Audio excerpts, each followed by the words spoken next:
Hi, my name is Emily Angwin. I'm currently an international news anchor at Jazeera English, based in Doha in Qatar, which is in the Middle East, and I graduated high school in 2005. I have lots of fun memories from my time at Caulfield Grammar. I think there was always so much that you could get involved in, whether it was sport or theatre or art or academia. There was always lots of options, and one of my standout moments would have to be going to the Nanjing campus in Year 9 and going to China and experiencing an entirely new culture. I think that for me was really pivotal and something that sort of spurred on my love of travel and also my love of experiencing new cultures, new countries, new languages, new food, all of that. So that was a really pivotal moment for me. I was actually one of those weirdos that always knew what I wanted to do. From the moment that I sort of had a light bulb moment, I think around the dinner table one night, and I thought I want to be a journalist. So I went straight from high school to university. I went to RMIT and I studied a Bachelor of Communications Media, and that was I think there was like 12 contact hours, but it was a fabulous experience, really hands-on. We did radio, we did visual medium, so we made a little movie, we did online web design. And at the time I thought, oh, there's no way I'm going to need any of that. And all of it has been really crucial to my career. Every day is different. So we work shift work. So it depends. Sometimes they start work at 3 a.m, sometimes they start work at 3 p.m, sometimes they start at 10 a.m. But I usually come into the office 3 hours before any news bulletin, and I work with producers and executive producers and interview producers and the news director, and we discuss what's going to be on the show that day, what the news lines are, whether we have correspondence in those locations. So we discuss everything that's going on, and then go into hair and makeup for about 45 minutes, an hour, and then I come back and then I do more research, and then that can all be thrown out the window if there's breaking news and the whole show gets turned upside down. So that usually is how my day starts, and then I'll can do anywhere between maybe 4, 5 or 6 bulletins depending on the day.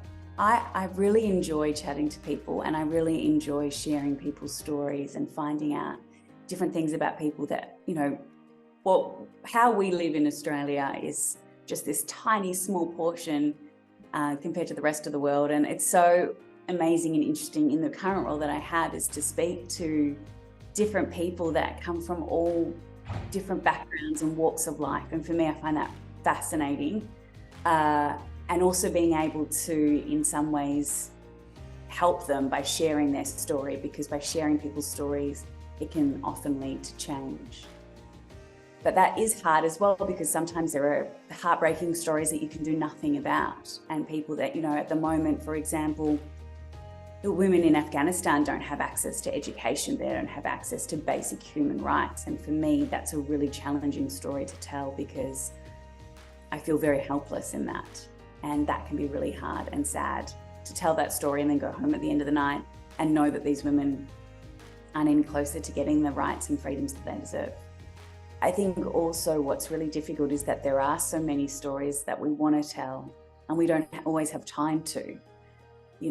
Sometimes when you have 2 minutes or 3 minutes to tell a really complicated story that involves civil war and history and blah, blah, blah, blah, blah. So one thing that can be really frustrating is that I feel like in news, you only tap into the very small, or just the very surface of a story, and there's usually a lot more to tell. And so time constraints can be frustrating. Any industry, when you're starting out and you're a young woman, I think we all face the same challenges of wanting to be taken seriously. And so I think as a young woman starting out any career, you face obstacles in that respect. Being, people look at you and they think that you're too young, or you're too this, or you're too that.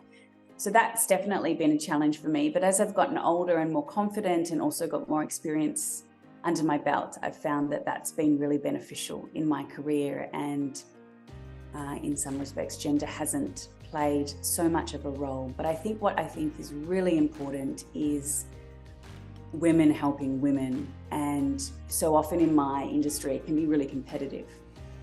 And I've always been of the opinion that just because another woman gets an opportunity doesn't mean that I'm going to miss out. And so I've really felt like it's important to champion the sisterhood. And I've always tried to help out younger, less experienced women that are journalists through the ranks. And it would be great to see not just only more women in high-profile, high-powered roles within the media and news landscape, but it'd also be great to see more diversity on our screens in commercial news, and diversity in all facets, whether that's different ethnicities, different religious backgrounds, different sexualities. That would be great too.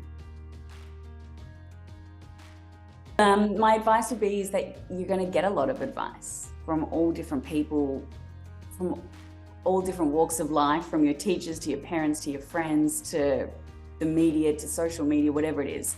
But my advice would be to trust your gut.